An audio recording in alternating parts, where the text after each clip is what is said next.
Para hablar un poco de la historia de la macroeconomía, es importante traer a Schumpeter. Este considera que los ciclos económicos es un fenómeno que se presenta naturalmente en un sistema capitalista, ya que surgen avances e innovaciones constantemente. Asimismo, pues Schumpeter considera que los ciclos económicos surgen como resultado de los choques tecnológicos deterministas, lo cual se asemeja más con la teoría neoclásica, ya que ésta se enfoca netamente en los objetivos y los resultados. Y además, esta teoría resalta que el equilibrio en el mercado depende de las anticipaciones, lo cual tiene que ver mucho con las innovaciones que se presentan en el mercado.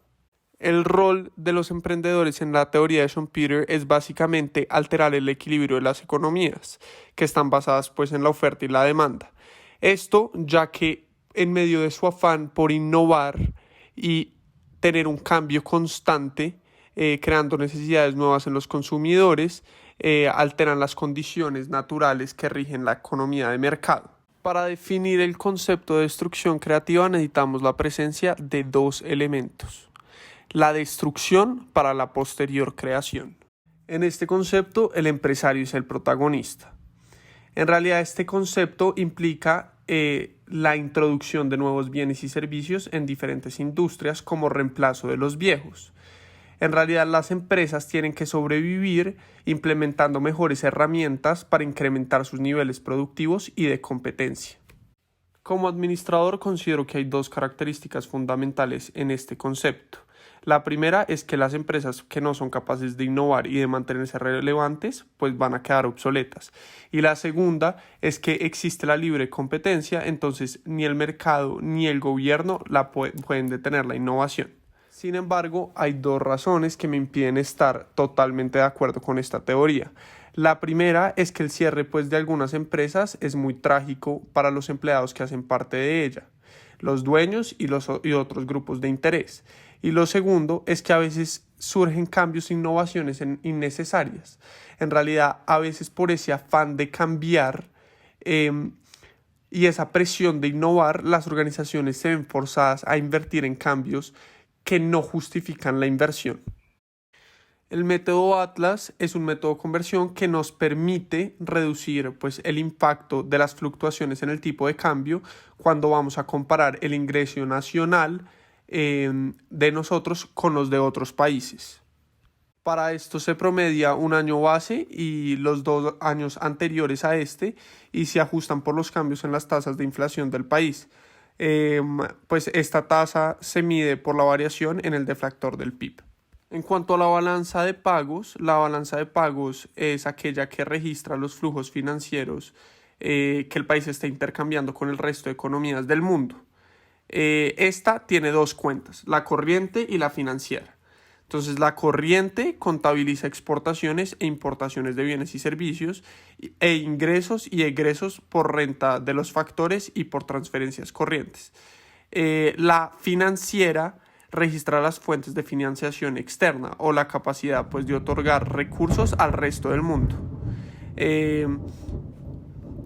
Por el otro lado tenemos la balanza comercial, que son los ingresos menos los pagos del comercio de mercancías en un país.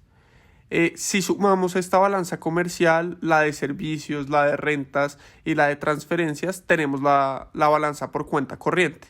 Y si a esta le sumamos la financiera, pues vamos a tener la balanza de pagos, la cual pues, nos va a permitir conocer cuáles son los ingresos y egresos que realiza un país a través de las importaciones y exportaciones. En cuanto al PIB nominal y el PIB real, el PIB nominal es el valor de la producción de bienes y servicios producidos en un país durante un determinado periodo de tiempo a precios de mercado, mientras que el PIB real es el valor de la misma producción pero a precios constantes. Y podemos ver que se comportan bastante parecido a través de los años. En cuanto al PIB per cápita, que pues es la cantidad de todos los bienes y servicios generados durante un año en una economía, dividido por el número de sus habitantes, podemos ver que desde el 2011 ascendió hasta el 2016, luego hubo una pequeña caída en el 2017 y volvió a subir hasta el 2019. Igualmente pasa lo mismo que en el PIB real. En el cambio del 2019 al 2020, este cae un poquito drásticamente.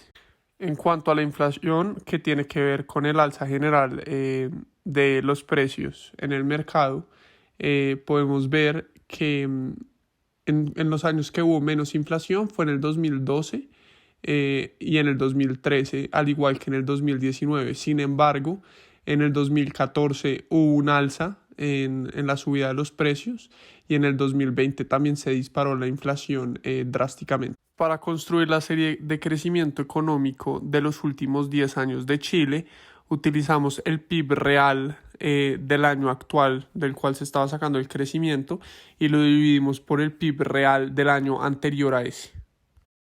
Para construir el deflactor del PIB de estos 10 años, cogimos el PIB nominal de cada año y lo dividimos por el PIB real de cada año. Luego de construir el crecimiento porcentual de la serie del deflactor y de compararlo con la inflación, me di cuenta que son valores iguales, puesto que el deflactor es el encargado de medir la inflación en un periodo de tiempo y elimina las fluctuaciones de los precios. Teniendo en cuenta la teoría neoclásica y considerando que esta hace un énfasis en los objetivos y los resultados, una caída en el precio del petróleo a valores negativos hará que la oferta de este recurso pues no sea atractiva y los costos serían muy elevados, mientras que la rentabilidad de esta sería nula.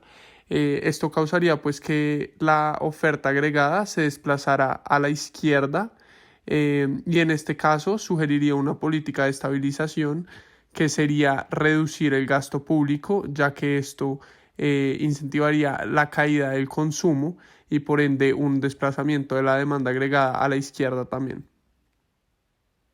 En segundo lugar, si una guerra se libra en el país y se ha destruido una gran parte de la infraestructura productiva, esto tendría un gran impacto en la producción y en los objetivos y en los resultados económicos.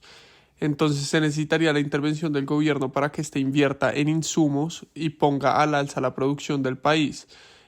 Para esto es necesario un aumento pues, en el gasto público para causar que la demanda agregada de bienes y servicios aumente a medida que la oferta agregada también aumente. En tercer lugar, si una pandemia destruye el 10% de la población mundial, la economía se verá obligada a reducir la mano de obra en la producción y habrá menos población económicamente activa. ¿Qué pasa con esto? Pues se tiene que hacer un gasto público y privado en tecnología que automatice los procesos para incrementar la eficiencia de los países. En este caso, la demanda agregada se desplaza a la izquierda, ya que pues, hay menos población y por tanto hay una disminución en el consumo. Por el otro lado, si el gobierno propone un mes sin IVA, encerrando a los consumidores y causando una caída del 30% en el consumo, hay que tener en cuenta que la tasa impositiva se va a reducir, entonces esto va a causar que haya un mayor consumo de bienes y servicios y por tanto un desplazamiento hacia la derecha en la demanda agregada. Considerando que para los neoclásicos el valor de los bienes y servicios se determina a partir de la utilidad que reporten estos bienes y servicios en los consumidores, si hay mayor utilidad, estos estarán dispuestos a gastar más. Entonces no se necesitaría la implementación de una política de estabilización, puesto que el mes sin IVA de por sí ya va a promover más consumo y va a impulsar la economía.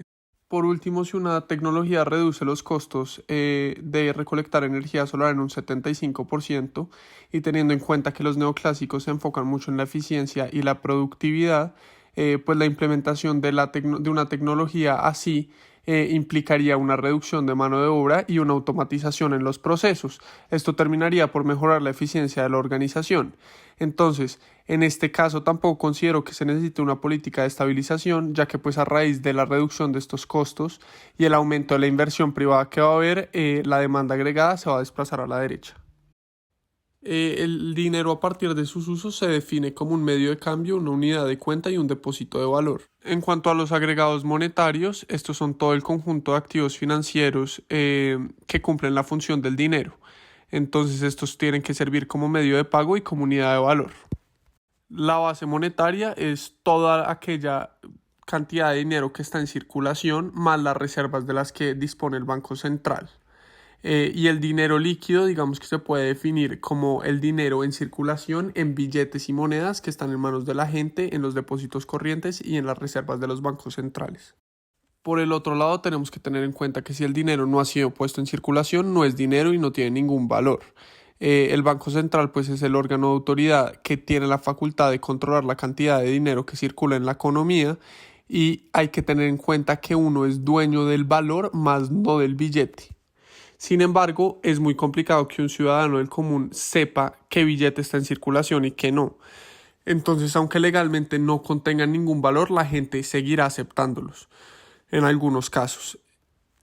Para hallar el valor, lo que hice fue coger el valor que se daba, lo multipliqué por un 100% y lo dividí por la base monetaria de octubre de 1994 que se hallaba en la base de datos del Banco de la República de Colombia. Esto me dio un total de 0,050%.